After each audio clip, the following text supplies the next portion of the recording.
끼리끼리 차차차. 한보영.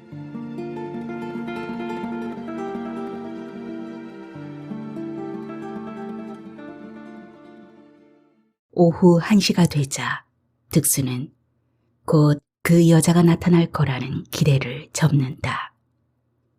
약속 시간을 넘기면서까지 나타날 여자가 아니라고 직감했기 때문이다.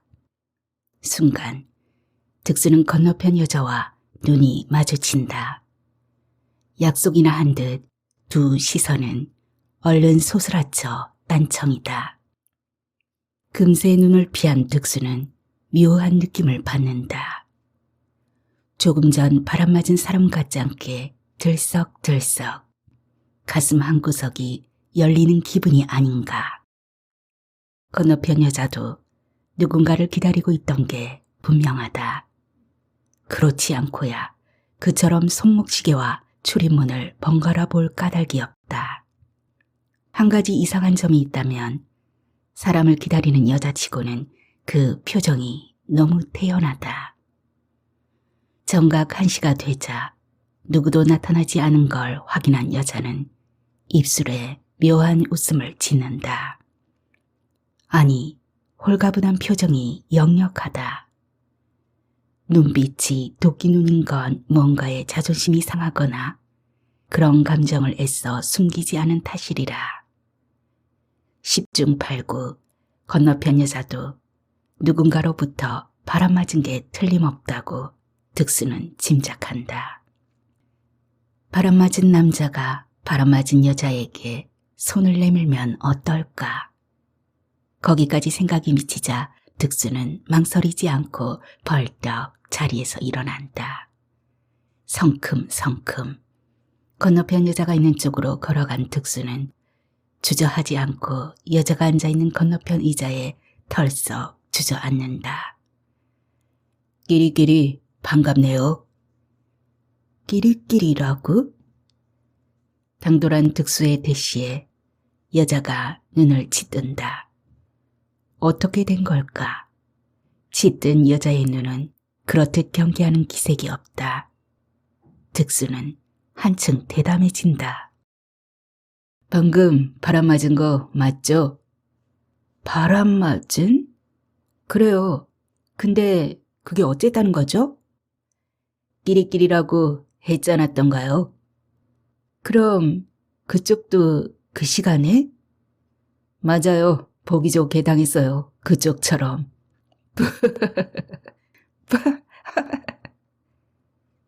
갑자기 두 사람의 입에서 웃음이 터져나온다. 잠시 뒤 여자가 입을 연다. 여자도 보통 얘기는 아닌 듯 싶다. 그럼 바람 맞은 사람끼리 한번 사귀어 볼래요? 끼리끼리 차차차 예술은 길고 끼리끼리 차차차 인생은 짧고. 두 남녀는 척척 손발이 잘 맞는다. 오래전부터 사귀어온 연인처럼 스스럼 없는 웃음이 왁자지껄하다. 주위의 시선일랑 아랑곳 없이. 정혜는 집에 돌아와서도 웃음을 참을 수 없었다. 옆에서 지켜보던 정혜의 엄마가 그냥 지나치지 않았다. 왜 그래? 실성한 사람처럼. 오늘 낮에 재밌는 남자를 만났거든, 엄마. 내숭 떨지 못하는 정혜도 속내를 감추지 않았다. 재밌는 남자라고?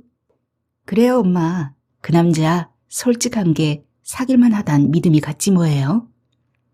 소개팅으로 만난 그 남자 말이냐? 소개팅? 그 남자?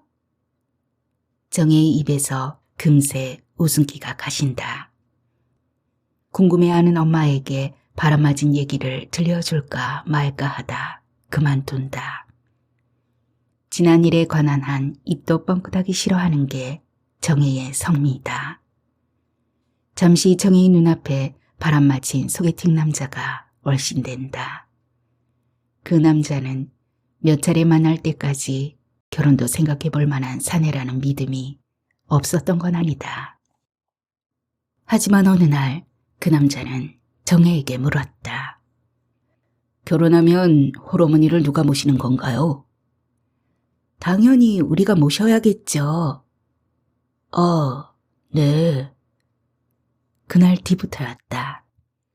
만날 때마다 경제적 이익을 내세우며 조기 결혼을 보채온 남자의 태도가 싹 달라진 건. 그리고 그날 그 시간 만나기로 한 카페에 남자는 콧배기는커녕 연락조차 하지 않았다. 정혜는 곧 깨달았다. 홀어머니를 모시고 싶지 않은 남자의 결별 통고라는 것을. 불쾌감이 모닥불처럼 피어올랐다. 주먹을 쥔 채 씩씩대고 있는 정혜가 건너편 남자의 눈길을 느낀다 싶을 때 어느새 건너온 남자는 불문곡지 끼리끼리 차차차 어쩌고 저쩌고 사귀어 보자며 보채지 않았던가. 그렇지 않아도 불쾌감을 사귀는 중인 정혜는 우라가 치밀어 흘낏 혼쭐을 낼까 말까 앞에 앉은 사내를 건너봤다. 순간 정혜의 감정은 순식간에 녹아들었다. 불쾌감은커녕 무모한 그 남자가 그렇듯 멋져 보일 수 없었다. 어딘지 모를 외로운 그림자가 스친 이목구비가 또렷한 남자에게 정혜의 마음은 여지없이 흔들리고 말았다. 득수는 바람맞은 게 천만다행이라 여겼다. 가뜩이나 그 맞선 여자와는 떨떠름한 터였다. 주위의 권유로 맞선을 보긴 했지만 득수는 이내 후회스러웠다. 첫눈에 웃음기라곤 찾아볼 수 없는 여자가 마음에 안 닿았고 차가움마저 오싹 느껴졌다. 득수는 차가운 건 딱 질색이었다. 사귀고 싶은 마음이 뒷걸음질 치는 득수에게 여자가 느닷없이 말을 걸어왔다. 커피 안 시킬 건가요? 어느새 여자의 차가운 얼굴에 온기가 흐르고 있었다. 깜짝 놀란 득수는 얼른 커피 2잔을 시켰다. 그리고 곧 마음을 바꿨다. 첫인상만으로 사람을 속단하는 게 얼마나 경솔한 짓인지 새삼 느꼈다. 속단의 뉘우침 때문이었을까? 또 자주 만나다 보니 매사에 깐깐하고 계산적이긴 하지만 정겨움과 따뜻함이 전혀 없는 여자가 아니라는 생각도 들었다. 6개월이 흘러간 어느 날 카페에서 여자가 물었다. 결혼하면 신혼을 어떻게 꾸리겠느냐, 부모님을 모셔야 하느냐고 물었다. 득수는 당황했다. 한 번도 그런 문제를 깊이 생각해 본 적이 없었다. 난 가족이 없어요. 천에 구하라고요. 여자는 그날부터 소식을 끊었다. 득수는 망설임 끝에 전화를 걸었다. 혹여 기분 상하게 한 일이 있느냐? 오해가 있으면 만나서 푸는 게 어떠냐고 넌지시 여자의 반응을 떠봤다. 그래요. 우리 못 만나야 할 이유는 없겠죠.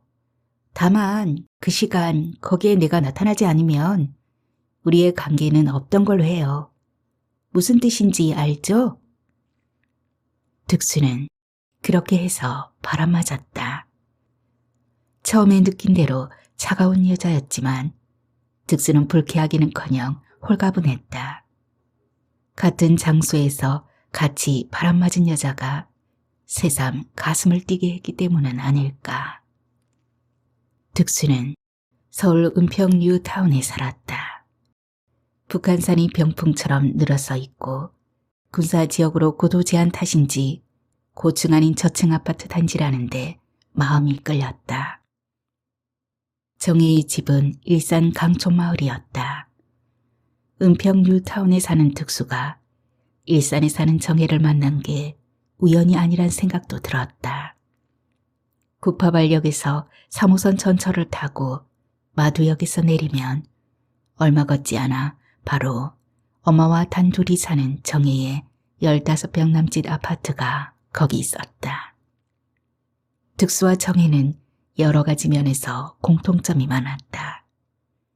세상을 보는 눈은 말할 것도 없고 세상을 살아온 처지도 크게 다르지 않았다. 득수는 천의 고아로 자랐다. 정혜도 자라온 환경이 득수와 비슷했다. 홀어머니와 단출하게 사는 것부터가 그랬다. 어렸을 때 아버지를 잃은 정혜는 형제 자매는커녕 가까운 일가 친척도 없었다. 동병상련이었을까? 아니면 세상을 어렵게 살아온 것과 달리 디오니소스적 성정, 솔직 명쾌한 성격이 서로를 한층 가깝게 했는지 몰랐다. 몇 차례 만나는 사이 득수와 정혜는 하루도 못 만나면 못 견딜 만치 서로를 찾는 관계로 급 진전했다. 누가 먼저랄 게 없었다. 퍼뜩 먼저 생각나는 쪽이 연락했다. 일과가 끝난 뒤뿐이 아니었다. 해가 중천에 떠있는 대낮에도 불쑥 전화를 걸면 특별한 일이 없는 한 그들은 득달같이 만나기로 한 장소로 달려가기에 바빴다. 그날은 토요일이었다.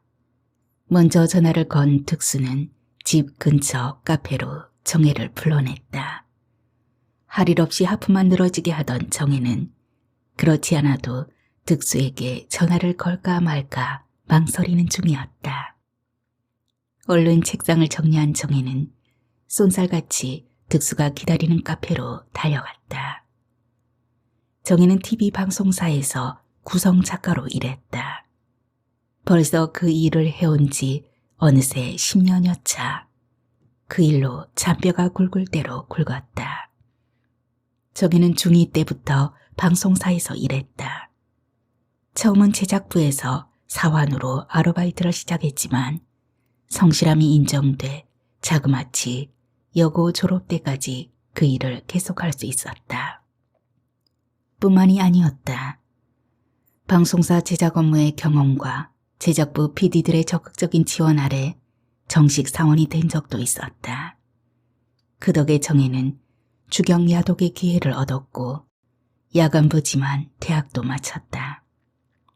그리고 언니처럼 따르던 드라마 작가의 길라잡이로 구성 작가로 거듭 태어나 오늘에 이르렀다. 일요일 새벽, 요일을 느낀 득수는 부스스 잠을 깬다. 왠지 옆이 허전하다. 불이 나게 옆을 더듬는다.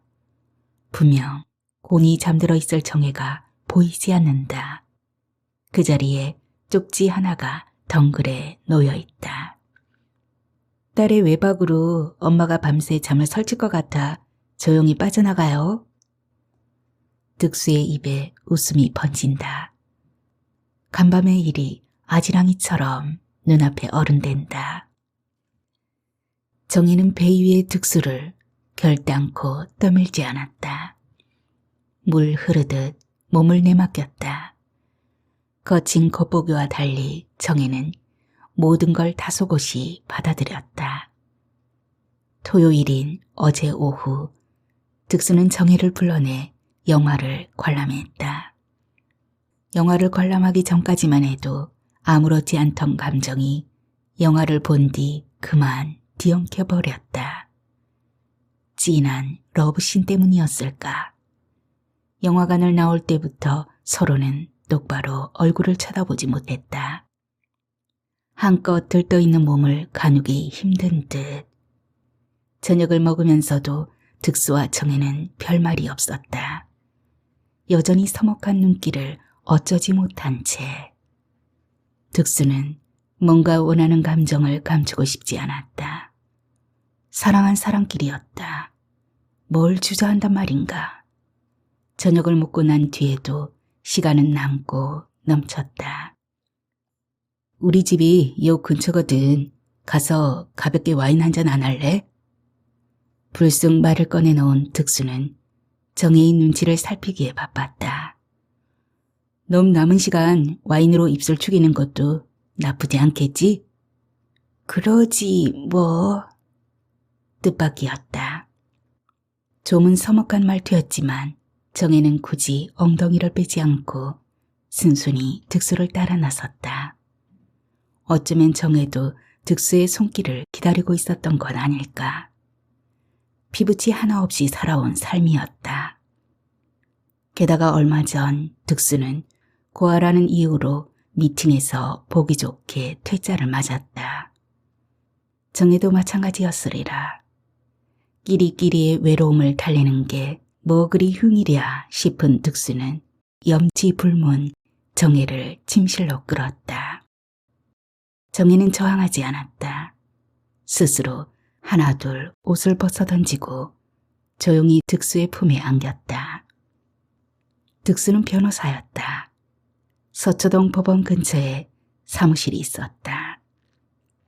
득수가 전문적으로 다루는 분야는 이혼과 가사 문제, 인간관계가 늘 아쉬운 득수는 이혼과 가사에 얽히는 문제를 다룸으로써 복잡한 인간관계에 한 걸음 더 다가가고 싶었다. 이제는 남의 일이 아니었다. 남의 인생도 아니었다. 정혜와 함께 우리의 문제를 슬기롭게 풀어가야 한다고 생각하니 새삼 힘이 불끈 솟았다. 그런 일이 있고 난 뒤부터 득수와 정혜는 더욱 스스럼 없이 만났다. 나중에는 엄마와 둘만이 사는 집, 정혜의 방에서 잠자리도 하리만치 엄마의 적극적인 등 떠밀림에 못 이긴 채 자연스레 합방했지만 정혜의 엄마는 보통 화통하지 않았다. 그만치 매사에 적극적이었다. 그날도 득수는 마두역 근처 카페에서 정혜를 만나고 있을 때였다. 느닷없이 딸에게 전화를 건 정혜 엄마는 다짜고짜 다그쳤다. 누구랑 같이 있는 거지? 누군 누구야? 친구지. 참 엄마도 누구랑 같이 있는 것까지 보고해야 해. 엄마는 그날따라 집요했다. 꼬치꼬치 압박해오는 엄마의 궁금증에 정혜는 진땀을 뺐다. 뭔가 예감이 왔다고? 남자와 같이 있는 거 맞냐고? 엄마도 참. 그러다 족집게 무당되는 거 아니오? 잔말 말고 그 남자 싸게 집으로 데려와 보라고? 아니 엄마. 나 참. 정말 못 말려 우리 엄마. 보나마나 엄마는 할 말만 하고 전화를 끄는 것 같았다. 정혜는 계속 어이없는 표정을 한 채 흘낏 득수의 눈치를 봤다. 모녀의 통화 내용을 들었던 득수는 시침을 떼고 정혜가 먼저 무슨 말인가 해오기를 기다렸다. 하지만 정혜는 선뜻 같이 집에 가자는 말을 꺼내지 못했다. 쑥스러운 표정이 그대로 눈에 들어오자 득수는 더 이상 참고 기다릴 수 없었다. 먼저 손을 내밀어야 할 것 같다고 생각한 득수는 벌떡 자리를 차고 일어섰다. 언제까지 그렇게 정승 떨고 있을 건데? 득수는 와락 정혜의 팔을 끌어 일으켜 세웠다. 정혜는 못 이긴 채 자리에서 일어났다. 거침없는 겉보기와 달리 정혜도 여느 여자와 다름없는 수줍음이 있다는 걸 득수는 처음으로 알았다. 설핏 잠이 깬 정혜는 옆을 돌아본다. 을에 곤히 잠들어 있으리라 여긴 덕수가 보이지 않는다. 화장실에라도 갔나? 무심코 방문 쪽을 향한 정혜의 눈길이 득수가 자던 잠자리에 멈춘다. 쪽지 하나가 눈에 띈다. 어젯밤 35년의 외로움이 한꺼번에 풀린 것 같아. 가족이라는 게 그처럼 끈끈한 줄 몰랐어. 엄마의 그 화끈한 정겨움을 영원히 간직하고 살면 안 될까? 정혜는 피식 웃었다. 어젯밤 어린애처럼 굴던 득수가 눈에 선했다. 득수는 맥주 몇 잔 홀짝 됐을 뿐인데 한껏 들떠 있었다. 걸핏하면 엄마를 부둥켜 안고 브라보를 외쳐댔다. 정혜는 그런 득수가 싫지 않았다. 귀엽고 사랑스러웠다. 엄마도 마찬가지였다. 가뜩이나 활달하고 기분파 엄마는 처음부터 득수를 마음 든든한 딸의 반려자로 점찍은 것 같았다. 오랜 세월 떨어져 지낸 살부치를 대하듯 엄마는 득수를 살갑고 정겹게 원더풀을 연발하며 환영했다. 엄마는 술이 센 편은 아니었다. 주량이래야 겨우 병맥주 한 병 정도. 하지만 기분은 수십 병을 마신 것처럼 늘 들떠 있었다. 기분이 맞으면 뭐든 오케이, 예스였고 도무지 거절이라는 걸 몰랐던 우리 엄마. 갑자기 정혜의 얼굴이 어두워진다.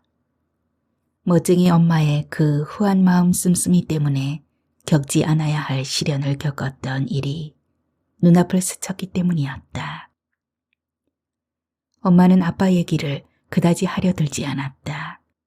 아니, 아예 무시한 듯 싶었다. 어렸을 때부터 눈치 빠른 정혜도 굳이 아빠 얘기를 입에 올리길 꺼려했다. 그만치 모녀 사이에서 남편, 아빠의 존재는 무의미했는지 몰랐다. 어쩌녁 엄마는 밤이 깊어 일어서려는 득수를 굳이 잡아 앉혔다. 뭔 소리야? 자고 가야지. 엉덩이를 들썩이는 득수를 붙들어 앉히기에 안달이었다. 콧구멍만한 집에 잘방이 어디 있어, 엄마? 정혜가 애써 말렸지만 엄마는 막무가내였다. 어느 날 밤 딸의 외박이 득수 때문이라는 걸 알고 있는 엄마는 꽁무니를 빼는 득수를 한사코 딸 방으로 밀어넣었다. 시간은 거침없이 지났다. 그 사이 득수와 정혜는 같은 집에 살지 않았을 뿐 양쪽 집을 들락거리며 부부처럼 지냈다. 몇 번이고 득수는 이쯤 두 집을 하나로 합치자 말을 꺼내고 싶었지만 차마 입이 떨어지지 않았다. 구속을 끔찍이 싫어하는 정혜의 반발을 거슬리고 싶지 않기 때문은 아니었을까. 득수는 차츰 마음이 들썩이기 시작한다. 덩그렁 집에서 홀로 지내는 게 그토록 지겨울 수 없다. 정혜를 만날 때마다 넌지시 떠본다. 두 집을 하나로 합치면 어때? 하지만 정혜의 반응은 한결같다. 아니, 두루뭉실 그냥 지나쳐 버린다. 그런 문제로 애써 머리 쓰고 싶지 않은 게 분명하다. 한마디로 정혜는 그렇다. 따로따로 지낸다 해서 달라질 게 뭐 있느냐다. 불편하기는커녕 그만큼 서로에게 신경 안 쓰니 얼마나 편하고 자유스럽냐는 거다. 득수는 약이 오른다. 득수의 진심을 조금도 거들떠 보지 않은 정혜가 그렇듯 원망스러울 수 없다. 끝내 삐지고만 득수는 정혜에게 전화도 하지 않은 채 혼자서만 끙끙 앓는다. 떨떠름한 일주일이 지났다. 정혜한테 전화가 걸려왔다. 요즘 애통 연락을 안 한 거지? 삐진 거야? 뭐야? 득수가 대꾸할 새 없이 정혜는 당장 오늘 저녁 때 마두역 근처 그 카페에서 만나. 그리고 정혜는 찰칵 전화를 끊었다. 득수는 좀 당황스럽다. 정혜의 말투가 너무 냉랭하기 때문이다. 뭔가 단단히 화가 나 있다고 생각하니 정혜의 말대로 삐진 게 100번 후회스럽기도 하다. 득수는 약속 시간 10분 전쯤 카페에 도착한다. 카페 문을 밀치고 들어선 득수는 눈이 휘둥그레진다. 언제 왔는지 정혜가 구석 테이블에 앉아 있었다. 넋이 빠진 사람처럼 좀처럼 보기 힘든 모습이 아닌가. 정혜는 언제나 약속 장소에 미리 오는 법이 없다. 늦어도 겨우 5분 뒤면 헐레벌떡 들이닥치지만 정혜가 저렇듯 먼저 와서 넋을 빠뜨리고 있다면 심상찮은 예감을 느낀 득수는 발소리를 죽이며 정혜가 앉아있는 앞자리로 가 조용히 앉는다. 오래 기다렸어? 정혜는 앉음새를 고쳤을 뿐 여전히 심드렁하다. 왜 그래? 그동안 전화하는 걸 두고 삐진 거야? 그럼 이게 이삿일이야? 정혜가 눈을 치뜬다. 섬뜩한 가시눈이다.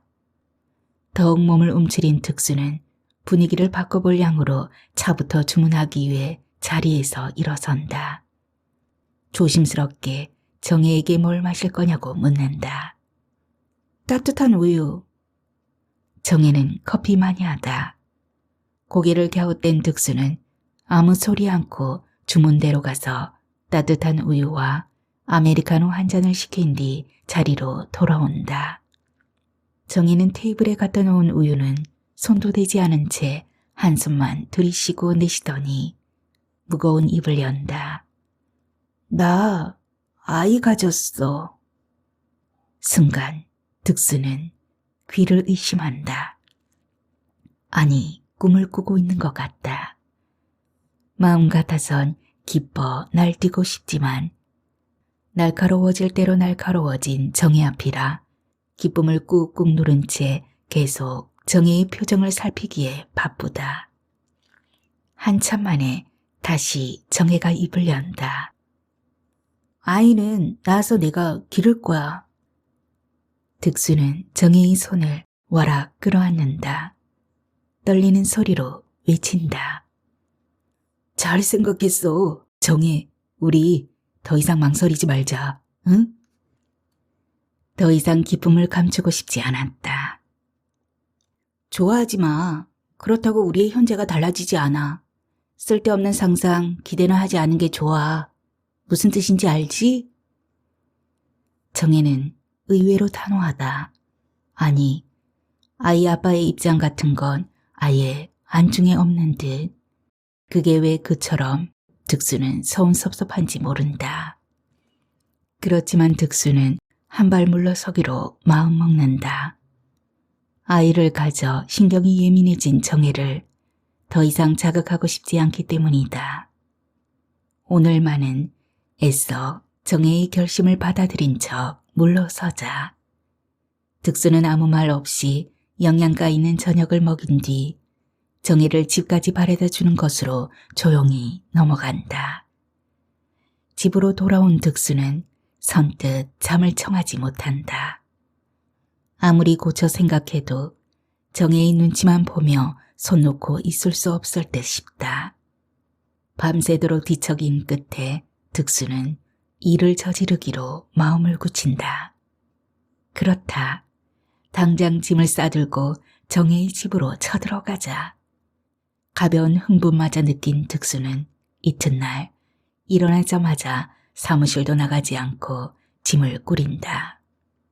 주섬주섬 짐을 챙기다 보니 자그마치 새 뭉치로 짐이 불었다. 결코 가볍게 떠나는 나들이가 아니자는가. 이참에 득수는 아예 두 집을 합칠 결심이었다. 일부러 득수는 짐 뭉치를 늘렸다. 그래야만 정혜가 입을 벌리고 물러서리라. 거역할 수 없는 득수 결심에 무릎 꿇으리라. 짐꾸러미 속에 정혜와 한 몸이 된 날 밤 마신 포도주 2병 챙겨 넣는 걸 득수는 잊지 않았다. 보나마나 정혜는 방송사에 나가고 집에 없을 거다. 엄마만 있는 집을 백주에 쳐들어간다. 아무리 화끈한 엄마라도 득수의 도련한 행동을 의아해하지 않을까. 바리바리 보따리 싸들고 들이닥친 득수를 고운 눈으로 볼 수 있을까? 아니다. 득수는 더 이상 망설이고 싶지 않다. 태어날 우리 아이에 관한 문제다. 적어도 내 아이에게만은 뱃속에서부터 아빠 엄마의 사랑을 듬뿍 받게 해야 한다. 고아 출신 아빠의 거역할 수 없는 결심이지 않은가. 득수와 정혜는 다 같이 축복받으며 고고한 첫 울음을 터뜨리지 못했다. 축복은커녕 내팽개쳐진 인생이었다. 그 전철을 어떻게 아이에게까지 밟게 한단 말인가. 그 전철을 어떻게 아이에게까지 밟게 한단 말인가. 득수는 조급해진 마음으로 서둘러 집을 나섰다.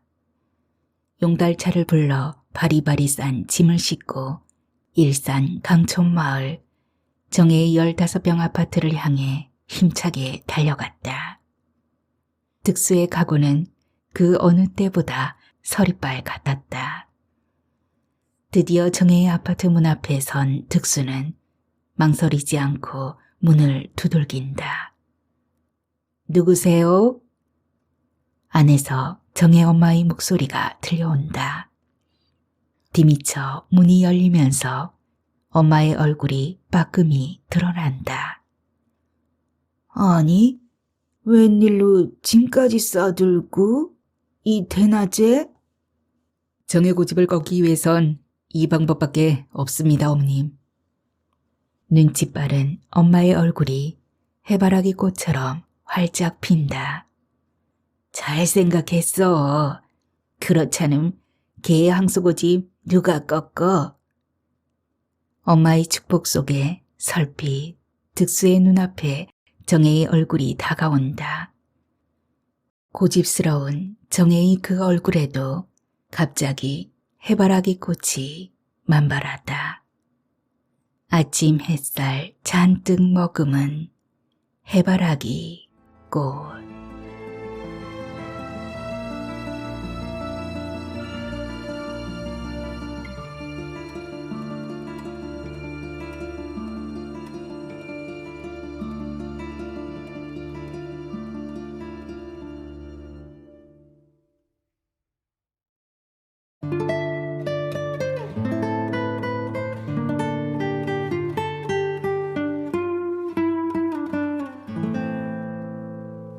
끼리끼리 차차차 한보영.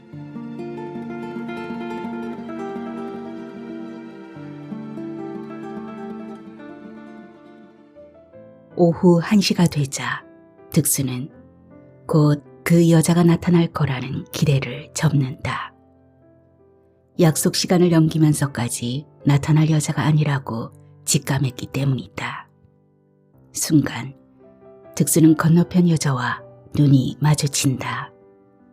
약속이나 한 듯 두 시선은 얼른 소스라쳐 딴청이다. 금세 눈을 피한 득수는 묘한 느낌을 받는다.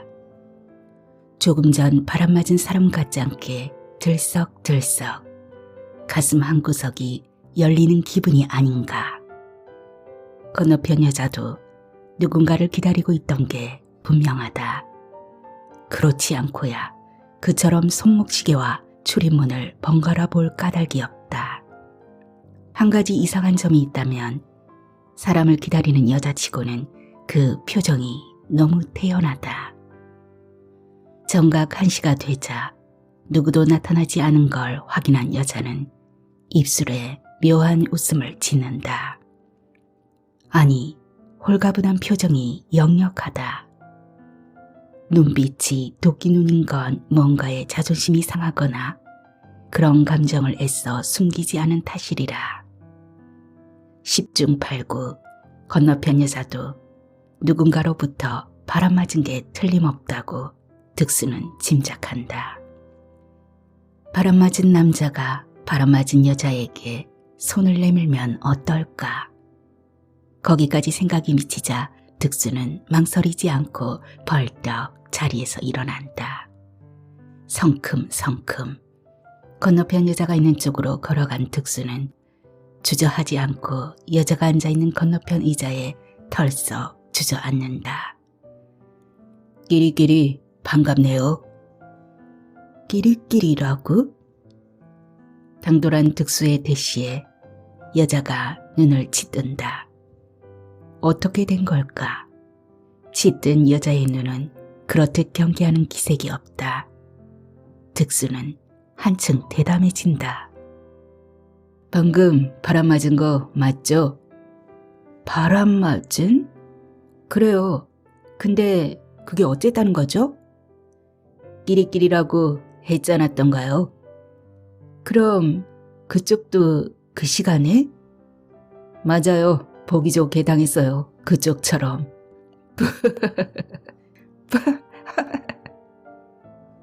갑자기 두 사람의 입에서 웃음이 터져나온다. 잠시 뒤 여자가 입을 연다. 여자도 보통 얘기는 아닌 듯 싶다. 그럼 바람 맞은 사람끼리 한번 사귀어 볼래요? 끼리끼리 차차차 예술은 길고 끼리끼리 차차차 인생은 짧고. 두 남녀는 척척 손발이 잘 맞는다. 오래전부터 사귀어온 연인처럼 스스럼 없는 웃음이 왁자지껄하다. 주위의 시선일랑 아랑곳 없이. 정혜는 집에 돌아와서도 웃음을 참을 수 없었다. 옆에서 지켜보던 정혜의 엄마가 그냥 지나치지 않았다. 왜 그래? 실성한 사람처럼. 오늘 낮에 재밌는 남자를 만났거든, 엄마. 내숭 떨지 못하는 정혜도 속내를 감추지 않았다. 재밌는 남자라고? 그래요, 엄마. 그 남자 솔직한 게 사귈만 하단 믿음이 갔지 뭐예요? 소개팅으로 만난 그 남자 말이냐? 소개팅? 그 남자? 정혜의 입에서 금세 웃음기가 가신다. 궁금해하는 엄마에게 바람맞은 얘기를 들려줄까 말까 하다 그만둔다. 지난 일에 관한 한 입도 뻥끗하기 싫어하는 게 정혜의 성미이다. 잠시 정혜의 눈앞에 바람맞은 소개팅 남자가 얼씬된다. 그 남자는 몇 차례 만날 때까지 결혼도 생각해 볼 만한 사내라는 믿음이 없었던 건 아니다. 하지만 어느 날 그 남자는 정혜에게 물었다. 결혼하면 홀어머니를 누가 모시는 건가요? 당연히 우리가 모셔야겠죠. 네. 그날 뒤부터였다. 만날 때마다 경제적 이익을 내세우며 조기 결혼을 보채온 남자의 태도가 싹 달라진 건. 그리고 그날 그 시간 만나기로 한 카페에 남자는 곱빼기는커녕 연락조차 하지 않았다. 정혜는 곧 깨달았다. 홀어머니를 모시고 싶지 않은 남자의 결별 통고라는 것을. 불쾌감이 모닥불처럼 피어올랐다. 주먹을 쥔 채 씩씩대고 있는 정혜가 건너편 남자의 눈길을 느낀다 싶을 때 어느새 건너온 남자는 불문곡지 끼리끼리 차차차 어쩌고 저쩌고 사귀어 보자며 보채지 않았던가. 그렇지 않아도 불쾌감을 사귀는 중인 정혜는 우라가 치밀어 흘낏 혼쭐을 낼까 말까 앞에 앉은 사내를 건너봤다. 순간 정혜의 감정은 순식간에 녹아들었다. 불쾌감은커녕 무모한 그 남자가 그렇듯 멋져 보일 수 없었다. 어딘지 모를 외로운 그림자가 스친 이목구비가 또렷한 남자에게 정혜의 마음은 여지없이 흔들리고 말았다. 득수는 바람맞은 게 천만다행이라 여겼다. 가뜩이나 그 맞선 여자와는 떨떠름한 터였다. 주위의 권유로 맞선을 보긴 했지만 득수는 이내 후회스러웠다. 첫눈에 웃음기라곤 찾아볼 수 없는 여자가 마음이 안 닿았고 차가움마저 오싹 느껴졌다. 득수는 차가운 건 딱 질색이었다. 사귀고 싶은 마음이 뒷걸음질 치는 득수에게 여자가 느닷없이 말을 걸어왔다. 커피 안 시킬 건가요? 어느새 여자의 차가운 얼굴에 온기가 흐르고 있었다. 깜짝 놀란 득수는 얼른 커피 2잔을 시켰다. 그리고 곧 마음을 바꿨다. 첫인상만으로 사람을 속단하는 게 얼마나 경솔한 짓인지 새삼 느꼈다. 속단의 뉘우침 때문이었을까? 또 자주 만나다 보니 매사에 깐깐하고 계산적이긴 하지만 정겨움과 따뜻함이 전혀 없는 여자가 아니라는 생각도 들었다. 6개월이 흘러간 어느 날 카페에서 여자가 물었다. 결혼하면 신혼을 어떻게 꾸리겠느냐? 부모님을 모셔야 하느냐고 물었다. 득수는 당황했다. 한 번도 그런 문제를 깊이 생각해 본 적이 없었다. 난 가족이 없어요. 천에 구하라고요. 여자는 그날부터 소식을 끊었다. 득수는 망설임 끝에 전화를 걸었다. 혹여 기분 상하게 한 일이 있느냐? 오해가 있으면 만나서 푸는 게 어떠냐고 넌지시 여자의 반응을 떠봤다. 그래요. 우리 못 만나야 할 이유는 없겠죠. 다만 그 시간 거기에 내가 나타나지 않으면 우리의 관계는 없던 걸로 해요. 무슨 뜻인지 알죠? 득수는 그렇게 해서 바람맞았다. 처음에 느낀 대로 차가운 여자였지만 득수는 불쾌하기는커녕 홀가분했다. 같은 장소에서 같이 바람맞은 여자가 새삼 가슴을 뛰게 했기 때문은 아닐까. 득수는 서울 은평 뉴타운에 살았다. 북한산이 병풍처럼 늘어서 있고 군사지역으로 고도 제한 탓인지 고층 아닌 저층 아파트 단지라는데 마음이 끌렸다. 정혜의 집은 일산 강촌마을이었다. 은평 뉴타운에 사는 득수가 일산에 사는 정혜를 만난 게 우연이 아니란 생각도 들었다. 구파발역에서 3호선 전철을 타고 마두역에서 내리면 얼마 걷지 않아 바로 엄마와 단둘이 사는 정혜의 15평 남짓 아파트가 거기 있었다. 득수와 정혜는 여러 가지 면에서 공통점이 많았다. 세상을 보는 눈은 말할 것도 없고 세상을 살아온 처지도 크게 다르지 않았다. 득수는 천의 고아로 자랐다. 정혜도 자라온 환경이 득수와 비슷했다. 홀어머니와 단출하게 사는 것부터가 그랬다. 어렸을 때 아버지를 잃은 정혜는 형제 자매는커녕 가까운 일가 친척도 없었다. 동병상련이었을까? 아니면 세상을 어렵게 살아온 것과 달리 디오니소스적 성정, 솔직 명쾌한 성격이 서로를 한층 가깝게 했는지 몰랐다.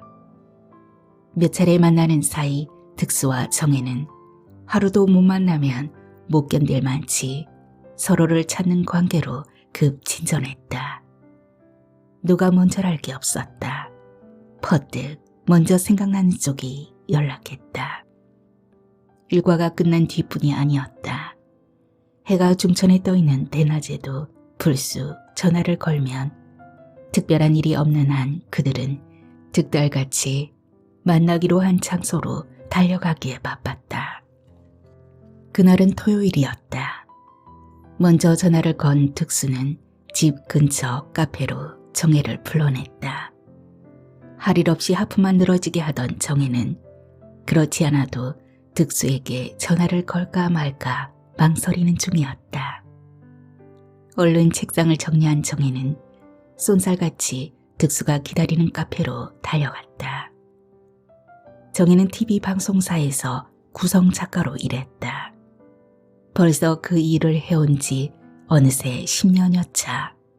그 일로 잔뼈가 굵을 대로 굵었다. 정혜는 중2 때부터 방송사에서 일했다. 처음은 제작부에서 사환으로 아르바이트를 시작했지만 성실함이 인정돼 자그마치 여고 졸업 때까지 그 일을 계속할 수 있었다. 뿐만이 아니었다. 방송사 제작 업무의 경험과 제작부 PD들의 적극적인 지원 아래 정식 사원이 된 적도 있었다. 그 덕에 정혜는 주경 야독의 기회를 얻었고 야간부지만 대학도 마쳤다. 그리고 언니처럼 따르던 드라마 작가의 길라잡이로 구성 작가로 거듭 태어나 오늘에 이르렀다. 일요일 새벽 요일을 느낀 득수는 부스스 잠을 깬다. 왠지 옆이 허전하다. 불이 나게 옆을 더듬는다. 분명 곤히 잠들어 있을 정혜가 보이지 않는다. 그 자리에 쪽지 하나가 덩그레 놓여있다. 딸의 외박으로 엄마가 밤새 잠을 설칠 것 같아 조용히 빠져나가요. 득수의 입에 웃음이 번진다. 간밤의 일이 아지랑이처럼 눈앞에 어른댄다. 정혜는 배 위의 득수를 결단코 떠밀지 않았다. 물 흐르듯 몸을 내맡겼다. 거친 겉보기와 달리 정혜는 모든 걸 다소곳이 받아들였다. 토요일인 어제 오후 득수는 정혜를 불러내 영화를 관람했다. 영화를 관람하기 전까지만 해도 아무렇지 않던 감정이 영화를 본 뒤 그만 뒤엉켜버렸다. 진한 러브씬 때문이었을까? 영화관을 나올 때부터 서로는 똑바로 얼굴을 쳐다보지 못했다. 한껏 들떠있는 몸을 가누기 힘든 듯. 저녁을 먹으면서도 득수와 정혜는 별말이 없었다. 여전히 서먹한 눈길을 어쩌지 못한 채. 득수는 뭔가 원하는 감정을 감추고 싶지 않았다. 사랑한 사람끼리였다. 뭘 주저한단 말인가. 저녁을 먹고 난 뒤에도 시간은 남고 넘쳤다. 우리 집이 요 근처거든. 가서 가볍게 와인 한잔 안 할래? 불쑥 말을 꺼내놓은 득수는 정혜의 눈치를 살피기에 바빴다. 놈 남은 시간 와인으로 입술 축이는 것도 나쁘지 않겠지? 그러지 뭐. 뜻밖이었다. 좀은 서먹한 말투였지만 정혜는 굳이 엉덩이를 빼지 않고 순순히 득수를 따라 나섰다. 어쩌면 정혜도 득수의 손길을 기다리고 있었던 건 아닐까. 피부치 하나 없이 살아온 삶이었다. 게다가 얼마 전 득수는 고아라는 이유로 미팅에서 보기 좋게 퇴짜를 맞았다. 정혜도 마찬가지였으리라. 끼리끼리의 외로움을 달래는 게 뭐 그리 흉이랴 싶은 득수는 염치불문 정혜를 침실로 끌었다. 정혜는 저항하지 않았다. 스스로 하나둘 옷을 벗어 던지고 조용히 득수의 품에 안겼다. 득수는 변호사였다. 서초동 법원 근처에 사무실이 있었다.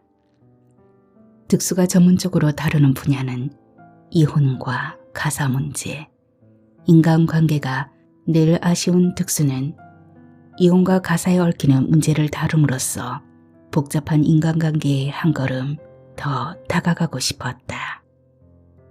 이제는 남의 일이 아니었다. 남의 인생도 아니었다. 정혜와 함께 우리의 문제를 슬기롭게 풀어가야 한다고 생각하니 새삼 힘이 불끈 솟았다. 그런 일이 있고 난 뒤부터 득수와 정혜는 더욱 스스럼 없이 만났다. 나중에는 엄마와 둘만이 사는 집, 정혜의 방에서 잠자리도 하리만치 엄마의 적극적인 등 떠밀림에 못 이긴 채 자연스레 합방했지만 정혜의 엄마는 보통 화통하지 않았다. 그만치 매사에 적극적이었다.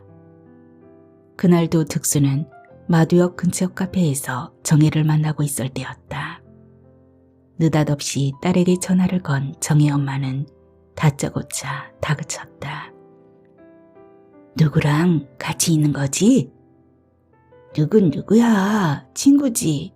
참 엄마도 누구랑 같이 있는 것까지 보고해야 해. 엄마는 그날따라 집요했다. 꼬치꼬치 압박해오는 엄마의 궁금증에 정혜는 진땀을 뺐다. 뭔가 예감이 왔다고? 남자와 같이 있는 건 맞냐고? 엄마도 참. 그러다 족집게 무당되는 거 아니오? 잔말 말고 그 남자 싸게 집으로 데려와 보라고? 아니 엄마. 나 참. 정말 못 말려 우리 엄마. 보나마나 엄마는 할 말만 하고 전화를 끄는 것 같았다. 정혜는 계속 어이없는 표정을 한 채 흘낏 득수의 눈치를 봤다. 모녀의 통화 내용을 들었던 득수는 시침을 떼고 정혜가 먼저 무슨 말인가 해오기를 기다렸다. 하지만 정혜는 선뜻 같이 집에 가자는 말을 꺼내지 못했다. 쑥스러운 표정이 그대로 눈에 들어오자 득수는 더 이상 참고 기다릴 수 없었다. 먼저 손을 내밀어야 할 것 같다고 생각한 득수는 벌떡 자리를 차고 일어섰다. 언제까지 그렇게 정승 떨고 있을 건데? 득수는 와락 정혜의 팔을 끌어 일으켜 세웠다. 정혜는 못 이긴 채 자리에서 일어났다. 거침없는 겉보기와 달리 정혜도 여느 여자와 다름없는 수줍음이 있다는 걸 득수는 처음으로 알았다. 설핏 잠이 깬 정혜는 옆을 돌아본다. 을에 곤히 잠들어 있으리라 여긴 덕수가 보이지 않는다. 화장실에라도 갔나? 무심코 방문 쪽을 향한 정혜의 눈길이 득수가 자던 잠자리에 멈춘다. 쪽지 하나가 눈에 띈다. 어젯밤 35년의 외로움이 한꺼번에 풀린 것 같아. 가족이라는 게 그처럼 끈끈한 줄 몰랐어. 엄마의 그 화끈한 정겨움을 영원히 간직하고 살면 안 될까? 정혜는 피식 웃었다. 어젯밤 어린애처럼 굴던 득수가 눈에 선했다. 득수는 맥주 몇 잔 홀짝 됐을 뿐인데 한껏 들떠 있었다. 걸핏하면 엄마를 부둥켜 안고 브라보를 외쳐댔다. 정혜는 그런 득수가 싫지 않았다. 귀엽고 사랑스러웠다. 엄마도 마찬가지였다. 가뜩이나 활달하고 기분파 엄마는 처음부터 득수를 마음 든든한 딸의 반려자로 점찍은 것 같았다. 오랜 세월 떨어져 지낸 살부치를 대하듯 엄마는 득수를 살갑고 정겹게 원더풀을 연발하며 환영했다. 엄마는 술이 센 편은 아니었다. 주량이래야 겨우 병맥주 한 병 정도. 하지만 기분은 수십 병을 마신 것처럼 늘 들떠 있었다. 기분이 맞으면 뭐든 오케이, 예스였고 도무지 거절이라는 걸 몰랐던 우리 엄마. 갑자기 정혜의 얼굴이 어두워진다. 멋쟁이 엄마의 그 후한 마음 씀씀이 때문에 겪지 않아야 할 시련을 겪었던 일이 눈앞을 스쳤기 때문이었다. 엄마는 아빠 얘기를 그다지 하려 들지 않았다. 아니, 아예 무시한 듯 싶었다. 어렸을 때부터 눈치 빠른 정혜도 굳이 아빠 얘기를 입에 올리길 꺼려했다. 그만치 모녀 사이에서 남편, 아빠의 존재는 무의미했는지 몰랐다. 어쩌녁 엄마는 밤이 깊어 일어서려는 득수를 굳이 잡아 앉혔다. 뭔 소리야? 자고 가야지. 엉덩이를 들썩이는 득수를 붙들어 앉히기에 안달이었다. 콧구멍만한 집에 잘방이 어디 있어 엄마? 정혜가 애써 말렸지만 엄마는 막무가내였다. 어느 날 밤 딸의 외박이 득수 때문이라는 걸 알고 있는 엄마는 꽁무니를 빼는 득수를 한사코 딸 방으로 밀어넣었다. 시간은 거침없이 지났다. 그 사이 득수와 정혜는 같은 집에 살지 않았을 뿐 양쪽 집을 들락거리며 부부처럼 지냈다. 몇 번이고 득수는 이쯤 두 집을 하나로 합치자 말을 꺼내고 싶었지만 차마 입이 떨어지지 않았다. 구속을 끔찍이 싫어하는 정혜의 반발을 거슬리고 싶지 않기 때문은 아니었을까. 득수는 차츰 마음이 들썩이기 시작한다. 덩그렁 집에서 홀로 지내는 게 그토록 지겨울 수 없다. 정혜를 만날 때마다 넌지시 떠본다. 두 집을 하나로 합치면 어때? 하지만 정혜의 반응은 한결같다. 아니, 두루뭉실 그냥 지나쳐 버린다. 그런 문제로 애써 머리 쓰고 싶지 않은 게 분명하다. 한마디로 정혜는 그렇다. 따로따로 지낸다 해서 달라질 게 뭐 있느냐다. 불편하기는커녕 그만큼 서로에게 신경 안 쓰니 얼마나 편하고 자유스럽냐는 거다. 득수는 약이 오른다. 득수의 진심을 조금도 거들떠보지 않은 정혜가 그렇듯 원망스러울 수 없다.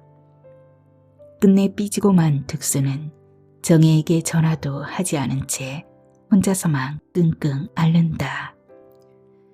떨떠름한 일주일이 지났다. 정혜한테 전화가 걸려왔다. 요즘 애통 연락을 안 한 거지? 삐진 거야? 뭐야? 득수가 대꾸할 새 없이 정혜는 당장 오늘 저녁 때 마두역 근처 그 카페에서 만나. 그리고 정혜는 찰칵 전화를 끊었다. 득수는 좀 당황스럽다. 정혜의 말투가 너무 냉랭하기 때문이다. 뭔가 단단히 화가 나 있다고 생각하니 정혜의 말대로 삐진 게 100번 후회스럽기도 하다. 득수는 약속 시간 10분 전쯤 카페에 도착한다. 카페 문을 밀치고 들어선 득수는 눈이 휘둥그레진다. 언제 왔는지 정혜가 구석 테이블에 앉아 있었다. 넋이 빠진 사람처럼 좀처럼 보기 힘든 모습이 아닌가. 정혜는 언제나 약속 장소에 미리 오는 법이 없다. 늦어도 겨우 5분 뒤면 헐레벌떡 들이닥치지만 정혜가 저렇듯 먼저 와서 넋을 빠뜨리고 있다면 심상찮은 예감을 느낀 득수는 발소리를 죽이며 정혜가 앉아있는 앞자리로 가 조용히 앉는다. 오래 기다렸어? 정혜는 앉음새를 고쳤을 뿐 여전히 심드렁하다. 왜 그래? 그동안 전화하는 걸 두고 삐진 거야? 그럼 이게 이삿일이야? 정혜가 눈을 치뜬다. 섬뜩한 가시눈이다. 더욱 몸을 움츠린 득수는 분위기를 바꿔볼 양으로 차부터 주문하기 위해 자리에서 일어선다. 조심스럽게 정혜에게 뭘 마실 거냐고 묻는다. 따뜻한 우유. 정혜는 커피 마니아다.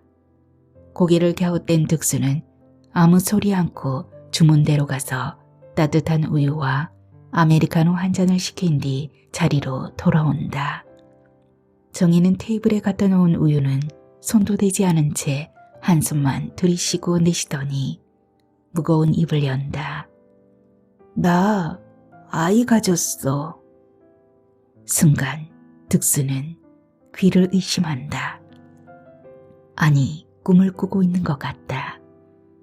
마음 같아선 기뻐 날뛰고 싶지만 날카로워질 대로 날카로워진 정혜 앞이라 기쁨을 꾹꾹 누른 채 계속 정혜의 표정을 살피기에 바쁘다.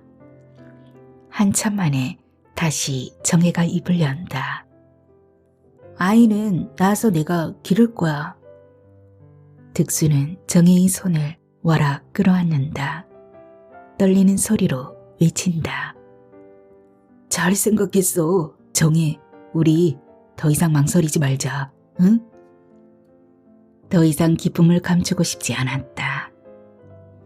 좋아하지 마. 그렇다고 우리의 현재가 달라지지 않아. 쓸데없는 상상, 기대는 하지 않은 게 좋아. 무슨 뜻인지 알지? 정혜는 의외로 단호하다.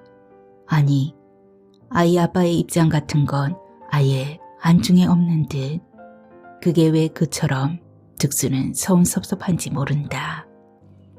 그렇지만 득수는 한 발 물러서기로 마음먹는다. 아이를 가져 신경이 예민해진 정혜를 더 이상 자극하고 싶지 않기 때문이다. 오늘만은 애써 정혜의 결심을 받아들인 척 물러서자. 득수는 아무 말 없이 영양가 있는 저녁을 먹인 뒤 정혜를 집까지 바래다 주는 것으로 조용히 넘어간다. 집으로 돌아온 득수는 선뜻 잠을 청하지 못한다. 아무리 고쳐 생각해도 정혜의 눈치만 보며 손 놓고 있을 수 없을 듯 싶다. 밤새도록 뒤척인 끝에 득수는 일을 저지르기로 마음을 굳힌다. 그렇다. 당장 짐을 싸들고 정혜의 집으로 쳐들어가자. 가벼운 흥분마저 느낀 득수는 이튿날 일어나자마자 사무실도 나가지 않고 짐을 꾸린다. 주섬주섬 짐을 챙기다 보니 자그마치 새 뭉치로 짐이 불었다. 결코 가볍게 떠나는 나들이가 아니자는가. 이참에 득수는 아예 두 집을 합칠 결심이었다. 일부러 득수는 짐 뭉치를 늘렸다. 그래야만 정혜가 입을 벌리고 물러서리라. 거역할 수 없는 득수 결심에 무릎 꿇으리라. 짐꾸러미 속에 정혜와 한 몸이 된 날 밤 마신 포도주 2병 챙겨 넣는 걸 득수는 잊지 않았다. 보나마나 정혜는 방송사에 나가고 집에 없을 거다. 엄마만 있는 집을 백주에 쳐들어간다. 아무리 화끈한 엄마라도 득수의 도련한 행동을 의아해하지 않을까. 바리바리 보따리 싸들고 들이닥친 득수를 고운 눈으로 볼 수 있을까? 아니다. 득수는 더 이상 망설이고 싶지 않다. 태어날 우리 아이에 관한 문제다. 적어도 내 아이에게만은 뱃속에서부터 아빠 엄마의 사랑을 듬뿍 받게 해야 한다. 고아 출신 아빠의 거역할 수 없는 결심이지 않은가. 득수와 정혜는 다 같이 축복받으며 고고한 첫 울음을 터뜨리지 못했다. 축복은커녕 내팽개쳐진 인생이었다. 그 전철을 어떻게 아이에게까지 밟게 한단 말인가. 그 전철을 어떻게 아이에게까지 밟게 한단 말인가. 득수는 조급해진 마음으로 서둘러 집을 나섰다. 용달차를 불러 바리바리 싼 짐을 싣고 일산 강촌마을 정혜의 15병 아파트를 향해 힘차게 달려갔다. 득수의 각오는 그 어느 때보다 서리빨 같았다. 드디어 정혜의 아파트 문 앞에 선 득수는 망설이지 않고 문을 두들긴다. 누구세요? 안에서 정혜 엄마의 목소리가 들려온다. 뒤미쳐 문이 열리면서 엄마의 얼굴이 빠끔히 드러난다. 아니, 웬일로 짐까지 싸들고 이 대낮에? 정혜 고집을 꺾기 위해선 이 방법밖에 없습니다, 어머님. 눈치 빠른 엄마의 얼굴이 해바라기 꽃처럼 활짝 핀다. 잘 생각했어. 그렇잖음 개의 항소고집 누가 꺾어? 엄마의 축복 속에 설핏 득수의 눈앞에 정혜의 얼굴이 다가온다.